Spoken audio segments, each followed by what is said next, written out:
Nah, ini dia. Ya, kalau aspek-aspek tadi sudah kita pelajari,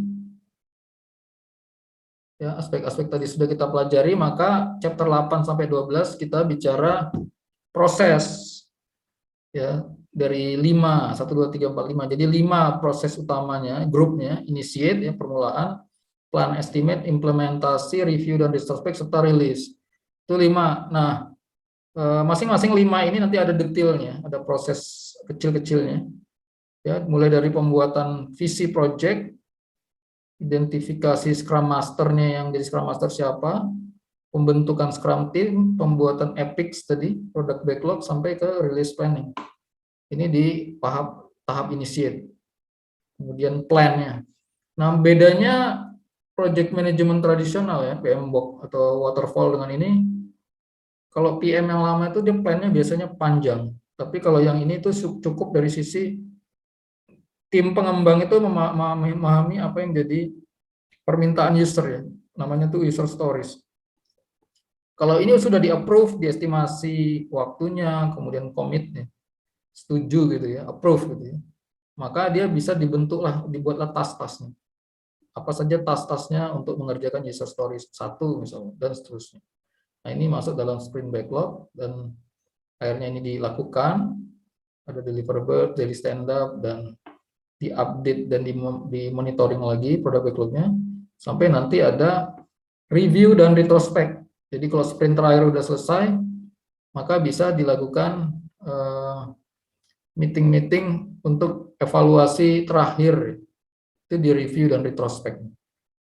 Terakhir adalah release atau deploy kepada tim operation atau ke end user atau customer. Nah, ini adalah langkah-langkah, ya, ini dari initiate, membuat vision, plan, estimate, implementasi, review, retrospect, release. Ini nanti kita bahas di chapter-chapter 8 sampai 12. Oke. Nah, kita lihat perbedaannya yang sangat mendasar, ya, dengan traditional project management. Traditional project management ini, ya, waterfall, ya, yang dimaksud traditional project ini waterfall, ataupun PMBOK yang cenderung linear tadi, ya. Oke, kita lihat perbedaannya. Scrum itu lebih menekankan pada people. Jadi tim, core team tadi, ya, core team tadi. Product owner, Scrum Master, dan Scrum Team. Dan bagaimana dia sangat terbuka kepada customer tadi. Jadi customer oriented lah gitu istilahnya, ya. Kalau kita lihat ini kan jadi jargon di mana-mana, ya. Baik di marketing, di bisnis-bisnis lain kan juga gitu. Semuanya pengembangan produk harus berbasis customer gitu. Atau customer oriented. Jadi people. Sedangkan di traditional project management itu proses. Ya, prosesnya panjang dia. Tadi kan dari initiate, kemudian planning, execution, monitoring, controlling, sampai ke nanti closing. Di waterfall juga gitu kan, analisis, design, development, testing, nanti baru release atau deploy. Dan biasanya kalau di waterfall itu kan boleh balik, tapi hanya boleh balik 1 tingkat gitu. Hanya 1 tingkat sedikit ya balik, tapi nggak boleh. Soalnya udah sampai testing, balik lagi ke apa namanya, analisis, itu nggak bisa, dia udah terlalu jauh. Nah, ini dia fokusnya ke proses. Kemudian kelemahan di Scrum juga ada. Jadi dokumentasi itu agak minim, ya, karena tadi langkah-langkahnya itu banyak perubahan tadi. Ya, terus planningnya nggak lama dia. Planningnya tadi kan hanya sebatas user story, ya, pengembangan epic user story sampai tas-tasnya itu apa saja. Tapi kalau di traditional project management kan komprehensif. Jadi yang 10 bidang tadi itu, ya, scope, time, cost, quality itu ada planningnya tuh. Dari sisi planning scope, waktu, scheduling, kemudian budget tadi, ya, cost, ya, cost management juga ada planningnya. Nanti ada bidang human resource, kemudian risk management, communication, procurement, sampai ke stakeholder management, itu semua ada planningnya. Makanya dia panjang nih planningnya di project management. Kemudian prosesnya itu iteratif, ya, berulang terus tadi, ya, setiap sprint. Kalau ini linear tadi, ya. Kemudian upfront planningnya low, ya, tadi sama. Ini high. Kemudian based on business value and regularly update, ya, dilihat manfaat bisnis pertama yang ingin mau disampaikan apa, kemudian diupdate. Kalau ini fix ya dari project plan-nya itu. Karena di project manajemen PMBOK itu dia punya pemikiran ya. Kalau dia planningnya makin baik, makin detail, makin lengkap gitu ya, maka pada saat eksekusi dia revisinya minim gitu. Itu yang dipahami oleh project management tradisional. Tapi kalau Scrum enggak. Scrum melihat bahwa requirement itu dinamis, bisa berubah. Maka itu selalu dibuka. Nah, ini tadi ya customer centric, ini process centric, ini self organized, ini manage oleh PM-nya. Ini manajemen stylenya decentralized. Tadi ya, dipecah perannya itu. Tadi kalau di project tradisional kan ada PM1 tadi mencakup 10 bidang. Kalau ini decentralized, jadi dipecah. Jadi ada product owner dan ada scrum master. Dibagi-bagi lah. Updates to product backlog, ini dokumennya. Kalau ada perubahan, ini ada formal request-nya, change management system. Kalau ini di tadi product backlog-nya. Kemudian ini leadership style-nya. Ya, leaders yang lebih servant leader gitu ya. Leader yang melayani, kolaboratif. Kalau ini kan lebih pada command and control. Kendali dari PM-nya. Kemudian performance measurement itu lebih ke manfaat bisnis. Di sini kepastian terhadap rencana. Ini ROI. Biasanya awal ini di akhir project, kemudian keterlibatannya tinggi ini customer. Karena selalu berorientasi kepada customer oriented tadi ya. Pengembangan selalu melibatkan customer dalam perubahan-perubahannya itu di setiap akhir sprint. Kalau ini relatif bervariasi. Customer juga sebenarnya dilibatkan juga sih kan, ada meeting progress juga. Tapi tidak sesering Scrum ini. Ya, kurang lebih begini tentang introduction daripada Scrum. Rekan-rekan ada yang mau ditanyakan lagi? Untuk introduction. Pak Ade mau nanya, itu Ya. sebenarnya pembagian sprint tadi itu yang 1 sampai 6 minggu itu kan dikategorikan berdasarkan prioritas yang ditentukan oleh product owner. Nah, misalnya semua sprint itu diminta sebagai high priority, itu bagaimana ya Pak Ade? Apakah semua Ya, jadi masuk sprint 1? ya itu. Nah, dalam menentukan yang mana user story dan mana task-task yang menjadi main priority, itu dilakukan dalam bentuk meeting bersama, Pak. Meeting bersama antara product owner, scrum master, dan scrum team. Ya, walaupun memang yang mengotorisasi finalnya si product owner, tapi dalam pembahasannya itu ketiga mereka ini dalam sebuah meeting bersama namanya. Nanti ada di proses itu, nanti di chapter 8 apa 9 itu nanti ada itu seperti itu. Nah, tentu terkait semua penting tapi tetap bisa dibagi kan, Pak. Ya, tetap dibagi. Contohnya sprint 2 belum tentu tidak ada yang tidak main priority di situ. Ya, dibagi dulu saja. Ya, contohnya ya pasti kalau Scrum ini kan dia sangat mengandalkan ini ya, apa namanya? Dalam tahap design and development-nya itu sangat mengandalkan adanya modeling dan prototype dulu. Nah, kalau suatu aplikasi idealnya sih dalam penerapannya itu kita bikin desainnya dulu. Dalam desainnya itu baru fokus kepada apa yang menjadi main feature-nya ya, atau main function-nya dulu yang kita sampaikan gitu.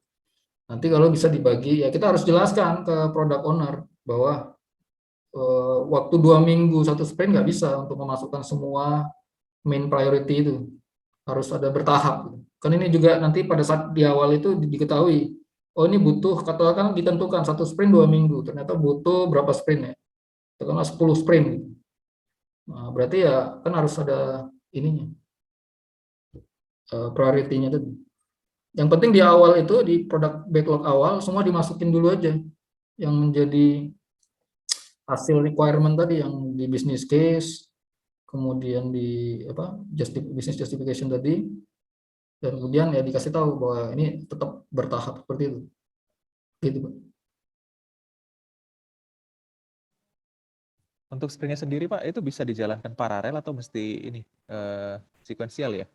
Yang mana? satu dulu selesai. Yang tadi kalau misalnya kita Sprint. punya ya 6 sprint gitu kan, Ya, atau mungkin katakanlah kita punya 3 sprint. satu-satu.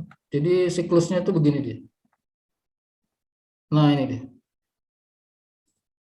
Kelihatan ya? Ya, kelihatan. Jadi start.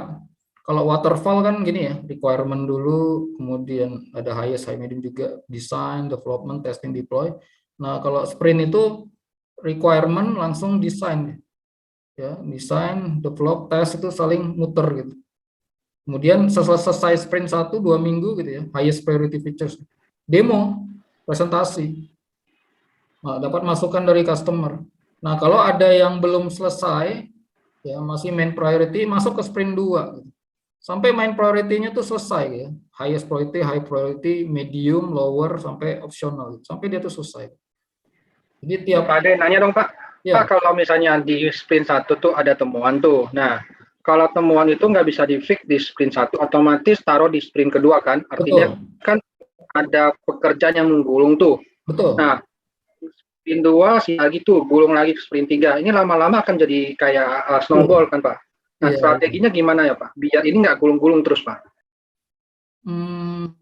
Bisa dicari contoh kenapa itu tidak selesai dalam 1 sprint atau 2 sprint. Perubahan Ya misalnya ketika testing Pak, testing kita nemu defect, di sprint 1 ada 5 defect, dan itu bisa di-solve cuma 3. 2 lagi di bawah sprint 2. Ternyata di sprint 2 atau testing juga masih ada defect.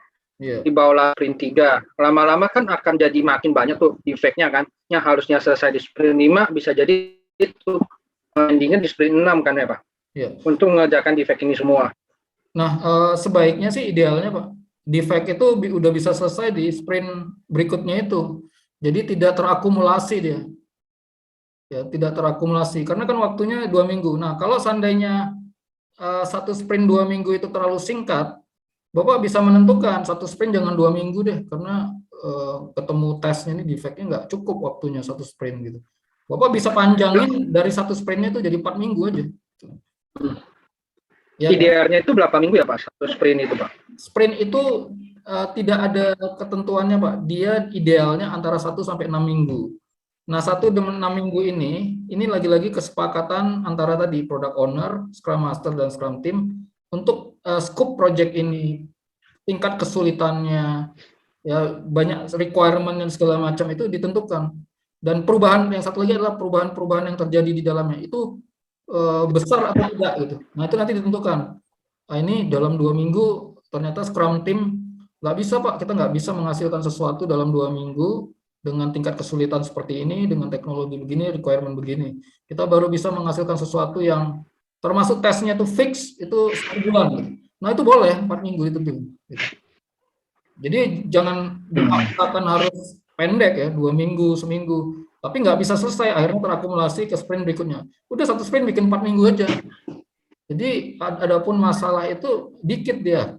Kalaupun ada yang tidak selesai di sprint 1, sangat sedikit yang bisa di ini ke sprint 2. Gitu, Pak. Dan pendekatannya Kalau kita waterfall kan kita sorry Pak, kalau kita di waterfall kan ada end time-nya Pak. Kalau di sprint ya, itu ada end time-nya nggak ya Pak? ya, Ada start satu date dan project finish berapa date-nya bulan? itu. Start date dan finish date-nya itu ya. Iya benar Pak.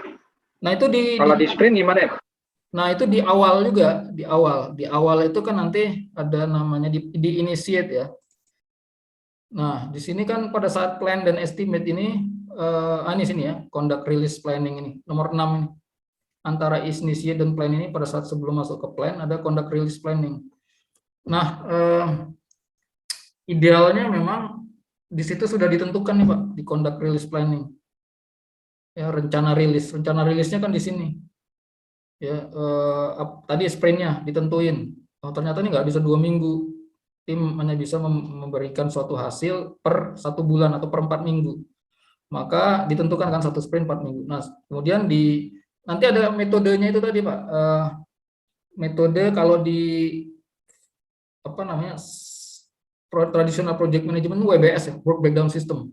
Nah, dia namanya teknik decomposition. Ya, decomposition yang tadi epic, user stories sampai task. Nah, nanti ditentukan kalau 1 sprint 4 minggu, nah ini sampai berapa sprint baru bisa selesai? Katakanlah 10 sprint gitu ya. Nah, itu baru apa namanya? Ya diselesaikan sampai 10 sprint gitu. Di awal. Kalau seandainya berlanjut ya berarti nanti ada penambahan pasti sprint 11, 12 itu biasanya, tapi nggak terlalu banyak. Pasti dia ya itu tadi terkait dengan scope, time, cost, quality sama kayak traditional project management, berarti ini molor kan istilahnya waktunya. Bisa aja terakhir ditambah atau 1 atau 2 sprint lagi. Tapi dari awal sudah ditentukan, Pak. Sama kayak tradisional. Tradisional kan sudah ditentukan juga tuh berdasarkan tas-tasnya tadi, fase dan projectnya kan. Gitu. Gitu, Pak. Berarti sebenarnya antara ngomongin waterfall sama Scrum ya, untuk planningnya itu sama-sama dilakukan di fase initiation ya, Pak? Iya, betul. Tapi bedanya kalau waterfall dan PM itu planningnya panjang ya, panjang. Jadi di semua body of knowledge itu dilakukan tuh, dari planning scheduling, dari cost, planning cost-nya gimana, ya kan, user apa budget dan cost-nya hitungannya gimana, kemudian apalagi situ ada quality, bagaimana quality assurance, planning quality assurance, quality control. Kalau enggak dia jalan aja. Dia di plan ini hanya butuh user stories ya, product backlog-nya itu prioritas produk backlog udah lengkap, ada user stories, di approve, the task, dia langsung jalan. Itu jadi planningnya nggak lama dia langsung kemari. Tapi kalau di project management dia perencananya biasanya panjang. Masalahnya adalah itu tadi, kalau ada di tengah jalan berubah, kalau dia kan ada perubahan, ya bisa dia ini lagi kan, perbaiki lagi. Kalau di planning kan, di tradisional PM kan, karena perencanaannya udah panjang, dia harus taat dengan perencanaan gitu loh. Jadi dia agak kesel dengan perubahan-perubahan biasanya. Wah, planningnya udah panjang-panjang gitu ya, udah lama, tiba-tiba berubah. Gitu aja Pak. Jadi intinya tadi sprintnya itu Bapak atur. Ya, kalau 2 minggu masih nggak cukup ya untuk desain develop testing ya, masih ada bug-bug ya, panjangin aja sprintnya. Sprintnya jangan 2 minggu tapi 4 minggu. Dengan 4 minggu yakin tim bisa menghasilkan sesuatu yang walaupun sifatnya sementara tapi udah firm bisa jadi. Dan biasanya fokusnya itu ke desain dulu Pak, the UI UX. Jadi apa namanya, customer ini kan nggak terlalu tahu dia ya tentang IT ya, tentang pemrograman. Dia nggak tahu apapun tentang back end programming ya. Jadi fokus aja dulu ke desain user interface-nya, apa yang mereka bisa lihat gitu, strateginya gitu ya, strateginya gitu. Makanya sekarang itu banyak berkembang tools-tools baru yang untuk fokus ke modeling dan prototype Pak. Modeling dan prototype ya, jadi kayak semacam Adobe XD, kemudian ada Figma, banyak lagi yang lain.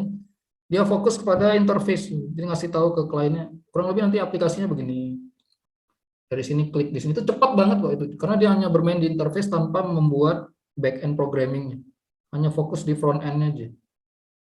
Nah biasanya kalau user udah lihat tampilan ya, user interface, main menunya, kemudian dia sudah bisa, jadi fokusnya tuh di visual, navigasi, dan interaktivitas itu yang di UI UX itu. Kalau mereka udah setuju situ, maka tim pengembang kan sudah bisa mengembangkan, baru di-connect ke database sistemnya. Jadi ya itu nanti udah tinggal perannya tim pengembang. Selama dia udah melihat interface, udah setuju, pengalaman saya gitu Pak.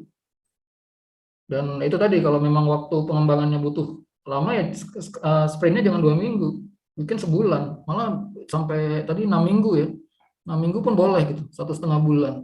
Kalau memang yakin dalam 6 minggu itu bisa mendeliver sesuatu lah untuk presentasi atau demo ke customer, termasuk design, development, dan testing.